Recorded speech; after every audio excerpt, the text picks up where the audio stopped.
எதுக்கு ரொம்ப ஆச்சரியம், இப்படி கூடவா இத்தனை அர்த்தங்களை ஒருத்தர் வருஷிப்பர். விழுந்து சேவித்தான், எனக்கு என்ன பாக்கியமோ தெரியலை, நான் உமக்கு என்ன பண்ணேனுட்டு இப்பேற்பட்ட அர்த்தங்களை எனக்கு கொடுத்தீர், நன்றி நன்றின்னு அவருடைய கிருத்தஜத்தையை தெரிவித்து கொண்டான். இது அவதூதருக்கும் எதுவுக்கு நடந்த சம்வாதம். இதே இப்ப கண்ணன் உட்காத்தி வச்சு உத்தவருக்கு சொல்லிட்டு இருக்கான். கேட்டுண்டே இருக்கார் உத்தவர். என்னத்துக்கு யாரோ பேசினத்தை கண்ணன் இத்தனை நாள் சொல்லிட்டு இருக்கான்னா, உத்தவா பற்று இல்லாம இருக்கணும்னு இப்ப புரிஞ்சுண்டியான்னா. ஆரம்பிக்கச்சே உன்னை விட்டுட்டு போக மாட்டேன்னு உத்தவர் ஆரம்பிச்சாரோ இல்லையோ, அதுக்கு இத்தனை கதையை கண்ணன் சொல்லி முடிச்சுட்டு, அதனால நான் புறப்பட்டது தான் இத்தனை நாள் உனக்கு கதை சொல்லிட்டேன், பற்றற்று பதரிகாவனத்துக்கு போ, பதரிகாசிரமத்தில் போய் என்னை நினைத்து கொண்டே வாழ்வாய் என்று சொன்னவன் பிரம்மத்த பத்தனை பற்றியும் முக்தனை பற்றியும் சாதுக்களை பற்றியும் லக்ஷணங்களையெல்லாம் தெரிவிக்கிறான். இந்திரிய ஜெயம் எப்படி ஏற்படும்ங்கிறதையும் சொன்னான்.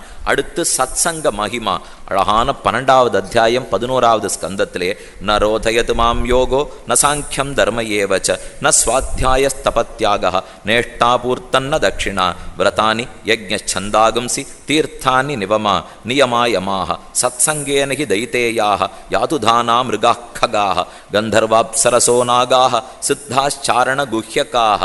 எந்த கங்கையில தீர்த்தமாடினாலும், எத்தனை தானங்கள் பண்ணினாலும், எத்தனை கிணறு வெட்டினாலும், குளம் வெட்டினாலும், எத்தனை அஸ்வமேத யாகம் பண்ணினாலும், வாஜபேயி யாகம் பண்ணாலும் கிடைக்காத புண்ணிய பலம் சத்சங்க மகிமையாலே கிடைக்கும். அடியார்களோட சேர்ந்திருந்தால் அவர்கள் எப்பவும் நம்ம திருத்துவதற்கு தயங்க மாட்டார்கள். சம்சாரத்தில் இருக்கிற துக்கம் நம்மளை பிடிச்சி இழுக்கத்தான் இழுக்கும். அப்ப நல்லோர்களோட சேர்ந்திருந்தா அவ பிடிச்சி மேலே இழுத்து விட்டுடுவா. தீயவர்களோட சேர்ந்திருந்தா நம்மோட அவர்களும் சேர்ந்து கேட்டே போவார்கள் அல்லவா.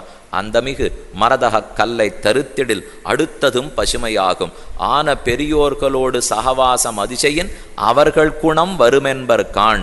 ஒரு மரகத பச்சைக்கல்ல போட்டு உடைக்கிறோம், சுத்து வட்டாரம்லாம் பச்சையாடுற சொல்லியோ, அதே போல நல்லோர்களோட சேர்ந்தோம்னா நாமும் நன்மையை பெற்று போகிறோம்.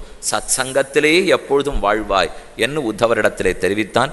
அடுத்த அத்தியாயம் 13வது அத்தியாயத்திலே தான் எப்படி பிரம்மா சனத்குமாராதிகளாலே பிரார்த்திக்கப்பட்டு அவர்களுக்கு ஹம்சரூபத்தில் உபதேசித்தேன் என்பதை அடுத்து தெரிவிக்கிறான். ஏவம் பிருஷ்டோ மகாதேவ ஸ்வயம்பூர்பூத பாவனா தஸ்யாகம் ஹம்சரூபேண சகாசமகமம் ததா. பகவானே ஹம்சரூபத்தை எடுத்துக்கொண்டு பிரம்மா அருகில வந்து தான் அவருக்கு உபதேசிக்கிறான். கோ பவானிதி வஃப் பிரஷ்னோ வாச்சாரம்போஹ்யனர்த்தக மனசா வச்சசா திருஷ்டியா கிருஹ்யதேன்யைர் அபீந்திரியைஹி அகமேவ நமத்தோன்யதிதி புத்தத்வம் அஞ்சசா. அப்ப ஹம்சத்தை பார்த்து பிரம்மா கேட்கிறார், நீ யார் அப்படின்னுட்டு. பெருமாள் பதில் சொன்னார், எதை வச்சு என்னை யாருன்னு நீ தெரிஞ்சுக்கிறதா இருக்கே, இப்போ உன் மனசால தெரிஞ்சுக்க போறியா, கண்ணால பார்த்து தெரிஞ்சுக்க போறியா, எந்த இந்திரியத்தால என்னை நீ தெரிஞ்சுக்கிறதா இருக்காய்?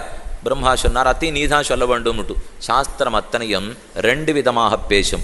ஒரு சாஸ்திர வாக்கியம் நாயமாத்மா பிரவச்சனேன லப்யா ந மேதையான பகுனாஸ்ருதேன யமே வேஷவருணுத்தே தேன லப்யா தஸ்ஸைஷ ஆத்மா விவருணுத்தே தனும் ஸ்வாம்.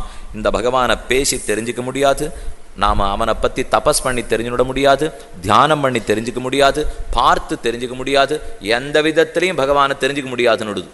இன்னொரு பிருகதாரண்யக உபனிஷத்து வாக்கியம் சொல்றது, ஆத்மாவா அரே திரட்டவ்யோ ஸ்ரோதவ்யோ மந்தவ்யோ நிதித்தியாசித்தவ்யா. ஆத்மா பரமாத்மாவை பற்றி நன்றாக கேட்க வேண்டும், தியானம் பண்ண வேண்டும், மனனம் பண்ண வேண்டும், இடையறாமல் சிந்திக்க வேண்டும், கடைசியா பார்த்துடலாம். இது ஒரு சாஸ்திரம் சொல்றது. இப்போ 2 வாக்கியத்தை எடுத்துட்டா ஒன்னானா பார்க்கவே முடியாதுங்கிறது, இன்னொன்னா இந்த வகையில பார்த்துடலாம்ங்கிறது.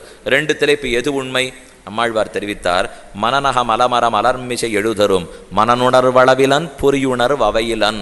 இந்த பெருமான மனசாலையும் தெரிஞ்சுவிட முடியாது, இந்திரியங்களாலேயும் தெரிந்து கொள்ள முடியாது. மனனுணர்வளவிலன் பொறியுணர்வு அவையிலன். இந்திரியங்களுக்கும் அப்பாற்பட்டவன், மனசுக்கும் அப்பாற்பட்டவன்.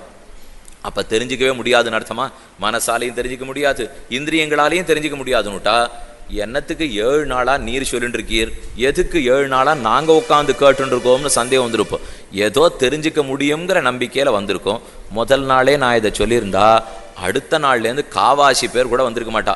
எப்படியும் தெரிஞ்சுக்க முடியாதுன்னு சாஸ்திரம் சொல்லிடுத்து, இருந்தாலும் ஒரு 7 நாள் பொழுத போக்குவோம் இப்படி நாரான்னு சொல்லுவாளா?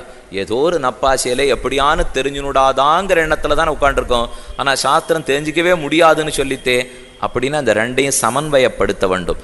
அதுவும் சரி இதுவும் சரி. இப்போ பெருமாள் அதைத்தான் ஹம்சமூர்த்தியாக இருந்து உபதேசம் பண்ணுகிறான். என்னை நீ தெரிஞ்சுக்க முடியாது, கண்டிப்பாக அளவிட்டு அறிய முடியாது. இந்த இடத்தில் இருக்குமவன், இந்த காலத்தில் இருக்குமவன், இந்த ரூபத்தில் இருக்குமவன்னா தான் அளவிட முடியும். நம்முடைய இந்திரியங்களுக்கெல்லாம் அளவு பட்டவை. இந்த கண்ணு அந்த கண்ணாடி வரைக்கும் தான் தெரியும், மேலே தெரியல. இந்த காது இந்த மண்டபத்தில் பேசுறத மட்டும்தான் கேட்கும், அடுத்த வீட்டில் என்ன நடக்கிறதுன்னு தெரியாது. இந்திரியங்கள்லாம் அளவுபட்ட சொல்லியோ, அளவுபட்ட புலன்களை கொண்டு அளவுபடாத பிரம்மத்தை எப்படி தெரிஞ்சுக்க முடியும்? அளவுபடாத இந்திரியங்கள் நம்மகிட்ட இருந்தா அளவில்லாத பிரம்மத்தை தெரிஞ்சுக்கலாம். புலன்கள் அளவுபட்டிருக்கிறச்சே அளவில்லாத பிரம்மத்தை பத்தி எப்படி தெரிஞ்சுக்க முடியும்?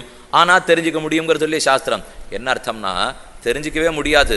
தெரிஞ்சுக்கிறதுனா எது தெரியுமோ, நம்ம புலன்களுக்கு அப்பாற்பட்டவன், அதனால இப்படிப்பட்டவன்னு தெரிஞ்சுக்க முடியாதுன்னு தெரிஞ்சுக்கலாம். பெருமானை பற்றி தெரிஞ்சுக்கிறதுன்னா என்னன்னு நன்னா புரிந்து கொள்ள வேண்டும்.